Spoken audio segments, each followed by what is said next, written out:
crank jack on the front for taking it on and off the vehicle. Has a 7-way holder on the side that keeps the 7-way up off the ground.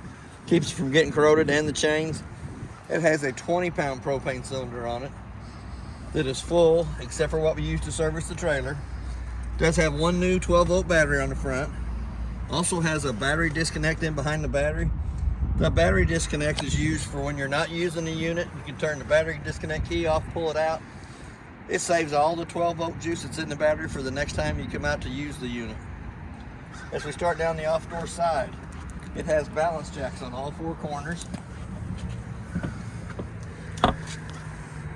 Does have a manual crank handle in the center, 3/4 inch socket for stabilizing those jacks on all 4 corners.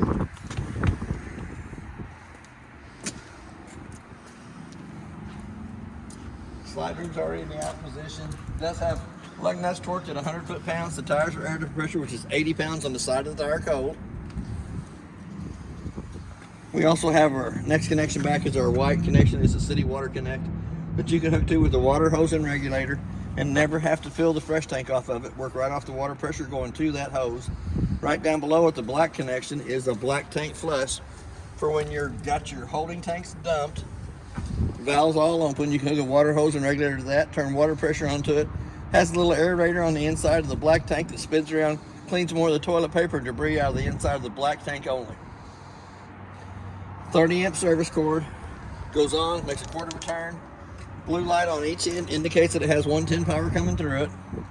Termination valves, the gray one in the front will be your kitchen sink, your bathroom sink, and your shower water. The 3-inch black valve in the back is the toilet water only. Then we have our 2 low water drain points here in the very back. The blue is the cold side of the water system. The red is the hot side of the water system. Then we have our park cable hookup on the outside over here, so that if you go to a park that has cable, you can hook to that, and it will give you the same cable the park has on your TV on the inside. It is prepped for a Lippert extendable ladder. It is also prepped for a Faragon backup camera. We have a spare tire on the back that's not been torqued on, it's been put on with a wrench, but it is air to pressure, which is 80 pounds on the side of the tire cold. As we step around to the front side of the unit, we have a battery or a propane quick connect down here at the bottom for the outside grill. We have an outside 110 refrigerator. The refrigerator is getting replaced. But we do have a 110 refrigerator on the outside only. It has to be plugged into 110 for it to cool down. Then we have our outside propane grill. It does have a gas line that hooks to the connection on the frame to the back of the grill for lighting it. We also have a USB port on the outside out here for charging your cell phone. We have a 110 outlet on the front side of the unit for putting the stereo out here underneath the canopy and watching the ball game.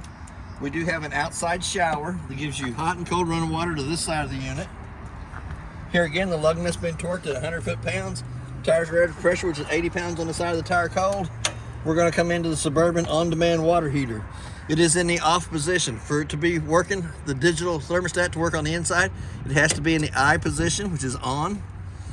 The white cap right down below it is for the freshwater tank drain underneath the unit. The freshwater tank fills to the right of the Suburban on-demand water heater. And then we have our outside of our furnace. It sucks cold air in the bottom, hot air at the top. I always suggest putting a mud dauber screen over the outside of the furnace for the simple fact, once it's been lit on propane, for some reason the mud daubers love that smell. They go in there, they build their little dirt nest, and it cuts your airflow down to the furnace. Then we still have another compartment up here in the front. It is your through compartment that you seen the handle in a while ago. And we also have a solar panel hookup here on the front that you bought the solar panel that sits out in front of the trailer. It will recharge the battery on the front of the unit only. So we're going to go into the inside. Also has a stove vent. For the stove vent to work properly, the 2 tabs have to be lifted up, allows the flapper to flap. But in travel, you'll want to push that back in position. The steps just pull out, lay down. It does have a working fire extinguisher on the left-hand side as we come in. So we're going to go up to the monitor panel. We're going to start up here at the top with it. Show you the battery life, shows you fully charged. To get an accurate reading of the battery, you need to have the 110 line unplugged and then push the battery button. Freshwater tank is empty. As it fills up, it'll show 1/3, 2/3 full. Black tank, which is your toilet water, is the same way. As it fills up, 1/3, 2/3 full. And gray will be your kitchen sink, bathroom sink, and your shower water. The red button right down below that is the pump switch that turns the pump on between the freshwater tank and the faucets. The second one is your LED lights underneath the awning. And the third switch turns your center roll lights on in here. So here again, we're going to go ahead and push that button for running the awning out. We do have the LED lights up against the trailer on this side here. And you will have to have your door closed a little. Yes, so that the front arm don't drag on it. But once it goes out, there is a pinch point on each bottom arm that you can pull in on the two little buttons and pull it in to make a pinch point on the arms to make it go towards the pitch of the ring, go towards the back, or the pitch of the ring go towards the front. So we're going to roll that right back up. It is a little windy out there today.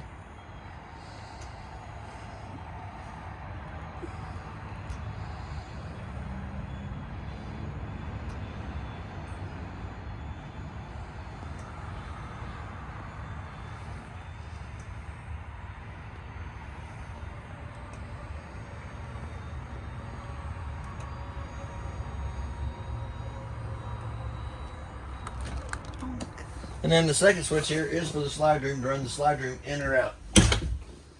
Here again, we're going to look. We do have a 110 outlet on either side of the couch in the front and a USB port on either side of the couch in the front. And if I'm not mistaken, in each one of the cabinets, there is another 110 outlet in the closet space.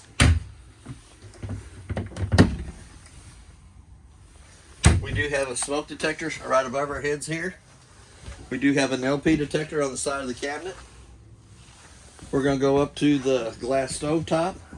We're going to fold it up 2 times up out of the way. Then it has a little button on the right hand side that turns the illumination on the valves on. When you push it in and turn it to the pilot, automatically it'll go ahead and light. And I think I turned the propane bottle off on the front. But anytime it has gas coming through the valve, it'll turn red, indicating that it has gas coming through the valves. They each one have their own igniter on it for lighting. I should have turned them propane cylinders on. My bad. We're going to come up above there. There is a light for the stovetop and a fan. For the fan to work properly, the 2 tabs on the outside vent have to be lifted up, allows the flapper to flap in the wind. We're going to come up to the microwave. Really about the only thing I can tell you about the microwave is I did warm my lunch and my coffee up in it the other day. It has a clock button. Let's say it's 2:30. Hold on, hit the clock button. 2:30. No, we're going to hit reset first. Now we're going to hit the clock button. 2:30. Hit the clock button again till the 2 center eyes is flashing. The only reason I set the time on the microwave is I can usually tell if the trailer's lost 110 power coming to it if it doesn't have the proper time. Here again, we're going to push the button on the light in the center. We do have a 110 outlet behind the sink. We're going to come over to the Suburban On Demand. You have to have it in the eye position on the outside, but once you hit in here, it'll tell you the temperature of the water in the hot water heater. It's going to have a little sprinkler on the left hand side showing it has water coming through it. It's going to have a little fan in the center showing you that it is circulating through the hot water heater, and it'll have a little flame on the right hand side anytime that you call for hot water coming through the sinks. It is also Fahrenheit and Celsius. We'll always keep it on Fahrenheit, and you can dial your temperature up or down for whatever temperature you want the water to come up to. In the top drawer, there should be the 2 sets of keys for the trailer. The purple key does the lock and deadbolt on the front door. The black key does your outside shower. And then the 751 key does the 2 front compartments. The most important piece of paper in the unit is the appliance information sheet. If for any reason any of the appliances won't work in the unit, the first thing they're going to ask you for is the model and serial number of the appliance. This sheet has all the model manufacturers, model and serial numbers of the appliances that's in this unit. All the rest of that in the brown bag is the paperwork. So we're going to leave it lay right there. We're going to come back up to the vent in the ceiling. It has a crank up vent. Pull down on the handle, opens up, a little black button turns the fan on. Turn the little black button off, pull down on the handle, closes it. Tabletop comes off the pedestal, goes down between the 2 benches. You'll take your 2 back cushions to go over the top of the table. to make a smaller bedded area there. The lights above that have to be turned on by hand. They both have a little push button in the center of them for turning them on and off. And since that is a bedded area, it does have a fire escape window right behind it for accessing out that side. To the left hand side of the slide room, there is a 110 outlet, a park cable hookup, and TV antenna booster. There's a TV mount on the wall already. It has a USB port below that and another 110 outlet down here at the bottom. Then our thermostat for the furnace is off to the left hand side. All you have to do to the thermostat is just turn it to the upper position. Automatically the blower kicks on the furnace. Here in a minute you're going to hear a little tick tick tick. It's got a self-igniter on it that lights, and then if you look to the lower left hand corner you should be able to see blue flames burning in the chamber. But since I didn't turn the propane on, that might be hard to do. So I'm going to go ahead and turn that right back off. Since it thinks it lit itself, it's going to run anywhere from 5 to 7 minutes to cool the chamber off. Light switch on the wall turns the light above us on. We have a 2-shelf medicine cabinet up at the top. We have our GFCI outlet right beside the sink. Hot water on the left hand side, cold water on the right hand side. Does have a stink stopper in it. Has a pretty good sized cabinet space down below. Single foot flush on the right hand side of the toilet. Trailer has been re-winterized, so when you push down on the toilet pedal, water will come out of it. If you push it all the way down, water comes out and goes through the bottom. Here again on the shower, we have hot water on the left side, cold water on the right side. Does have a curtain between the shower, open and shutting it. Does have another narrow knob in the top, opens up. Little black button turns the fan on for pulling the moisture out of the bathroom area. Turn that light switch off as we come out. Each one of the bunks has a light on it, little push button on the top, and a USB port in the corners.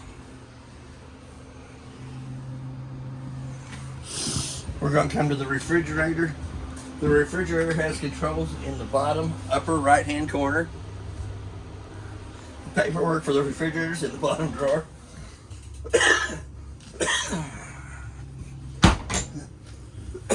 We're going to come down to the breaker box. The breakers are marked from the left to the right, exactly what they are. The 30 amp main being the first one, the 20 amp AC is the next. 2 110 outlets, and it does have a converter breaker. Car fuses on the right hand side. For any reason one of those car fuses is blowed, it does have a red light on the right hand side that will indicate that the fuse beside it is blowed, that you can also see through the vented window in the front. AC has hand controls. Both sides, you're going to have 2 fan speeds. There's your low 1, low 2, high, blue low for cool, and blue high for cool. The air conditioner will vent out each end of the AC itself. Try to get that opened up. There we go. But it'll vent out both sides. Does have a filter on either side. The cleaner you keep the filters, the quicker it'll cool down and maintain its own temperature. We're going to go up to the couch. It does have 2 plastic totes underneath it. There is pillows for the side of the couch and a bedspread on this one on the left hand side. We're going to lift up the couch, access it to lay down. We're going to pull down on the mattress, flip it up, slide it back into the hole, set it up for a bedded area. We're going to fold that back up, bring it back up, stuff it out of the way. It does have a set of, it's not a comforter, but it is a top for the bed on the left or right hand side. Lift back up on the couch, fold it back into the normal position. Does have storage underneath each one of the benches. And that's basically everything on your unit. If you have any questions, I'll try to answer them the best that I can. And thank you for your time.